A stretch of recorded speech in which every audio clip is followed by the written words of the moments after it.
আসসালামু আলাইকুম বন্ধুরা, তোমরা কেমন আছো? আবারও আজকে একটা রেসিপি নিয়ে এসেছি, বরবটি রান্না। তো বরবটি আলু রান্না করব।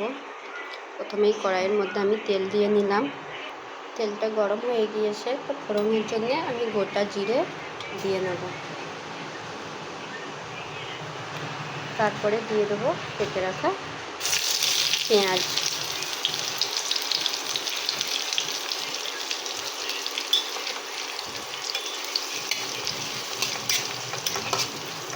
এটাকে একটু লাল করে নেব। লাল করে নেব। এতে থেতো করে রাখা রসুন দিয়ে দেবো। বাটা দিচ্ছি না, বাটা দেবেন না, এতে থেতো করাই রসুন দেবেন। আমি এতে ঠিক সেই রকমই থেতো করে রসুন দিচ্ছি। থেতো বা গ্রেট করা যে কোনো একটা দিয়ে দেবেন।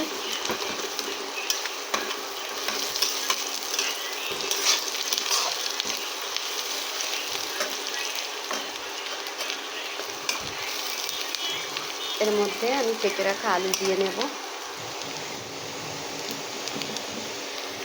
আমি আলুটাকে ঠিক এই সাইজের কেটেছি, এরকমভাবে কেটে নিয়েছি। এগুলো দিয়ে নেব।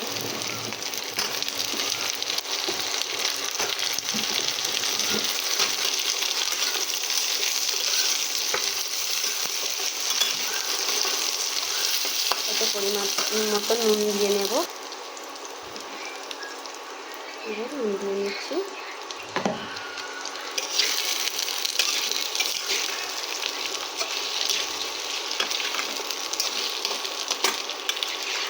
এটাকে একটু আমি ঢাকা দিয়ে ভাজা করে নেব। ঢাকা দিয়ে নিচ্ছি।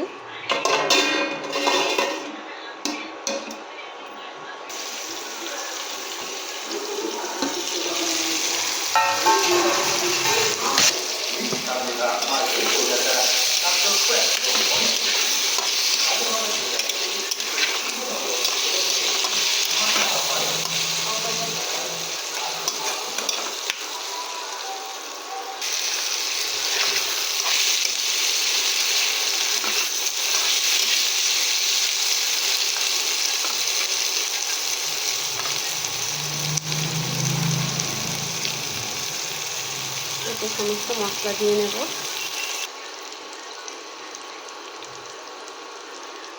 হাফ চামচের মতো হলুদ গুঁড়ো, 1 চামচ লঙ্কা গুঁড়ো, 1 চামচ ধনে জিরে গুঁড়ো দিয়ে এটাকে ভালোভাবে কষে নেব। এতে একটু জল দিয়ে নেব।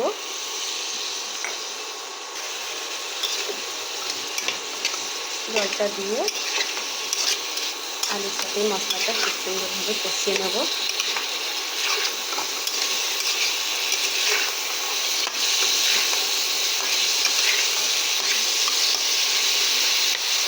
এতে কেটে রাখা বরবটিটা দিয়ে নেব।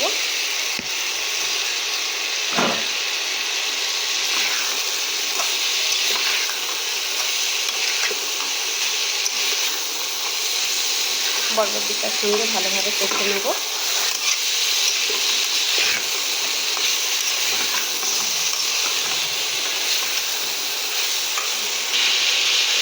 কেটে রাখা টমেটো আর কাঁচা লঙ্কা দিয়ে নেব। দিয়ে এটাকে ভালোভাবে কষিয়ে নেব এর সঙ্গে।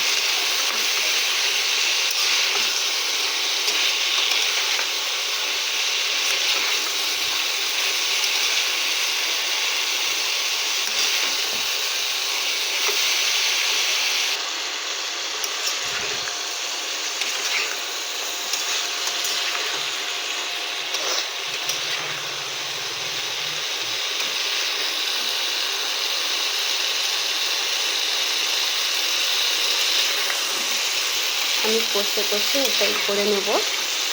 কিছুক্ষণ কষে নিয়ে তারপরে জল দিয়ে নেব।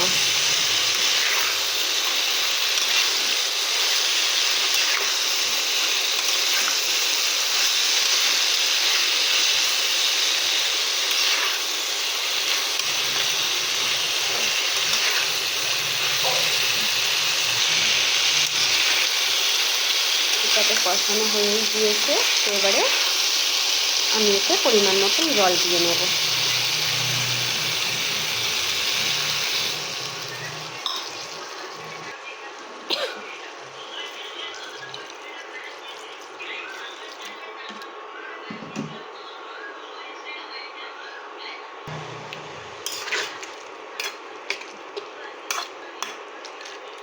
জলটা দিয়ে নিয়েছি। এটা আর বেশি কিন্তু জল দেব না, এই তরকারিটা কিন্তু শুকনো শুকনোই হবে। এই জলেতেই আমার রান্না হয়ে যাবে। তো এটা কিছুক্ষণ ঢাকা দিয়ে রান্না করে নেব। ফিরে আসছি আবারও। তরকারিটা ফুটছে, খুলে দেখাচ্ছি।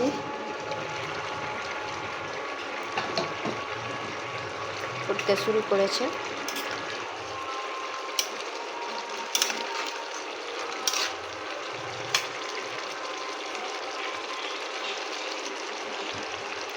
এটা আবারও ঢাকা দিয়ে দেব।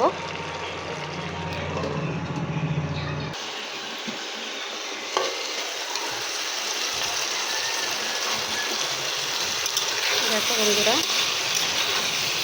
আমার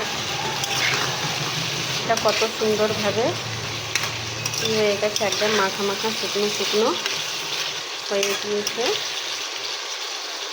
তো আমার এই রেসিপিটা যদি ভালো লেগে থাকে বন্ধুরা, আপনারা একটু কমেন্ট, লাইক, শেয়ার এবং কি আমার এই চ্যানেলটাকে সাবস্ক্রাইব করে দেবেন। লাইক তো করবেন বন্ধুরা, কারণ লাইক করলে ভিডিও করার আগ্রহটা বাড়ে আর ভালোও লাগে। কষ্ট করে ভিডিও করি তো একটা লাইক পাওয়ার আশায় বন্ধুরা। তো আপনারা একটু সাপোর্ট করবেন, ভালোবাসবেন, পাশে থাকবেন আর আমার এই চ্যানেলটাকে সাবস্ক্রাইব করে দেবেন। আর এই রেসিপিটা যদি ভালো লেগে থাকে আপনারা বাড়িতে রান্না করে একবার হলেও ট্রাই করে দেখবেন। আমি এটা বন্ধ করে দিচ্ছি, একটু পরে আবার খুলে দেখিয়ে দিচ্ছি। খুলে দেখাচ্ছি। দেখুন আমার এই শুকনো শুকনো বরবটির তরকারি কত সুন্দর। এটা কিন্তু শুধু ভাতের সাথে না, পরোটার সাথেও ভালো লাগবে। পরোটা বলুন, মুড়ির সাথে মাখিয়ে তরকারি, মুড়ি তো এমনিতেই সকলেরই ভালো লাগে, হয়তো আপনাদেরও ভালো লাগে। আমার তো খুবই ভালো লাগে তরকারি মুড়ি খেতে। তো এরকমভাবে বানিয়ে শুকনো শুকনো বরবটি আলুর তরকারি বানিয়ে বাড়িতে খেয়ে দেখবেন। তো বন্ধুরা ভালো থাকবেন। আবারও দ্বিতীয় দিনে একটা ভিডিও নিয়ে আবারও আসছি। তো ততদিনে আপনারা ভালো থাকবেন, সুস্থ থাকবেন। আল্লাহ হাফেজ।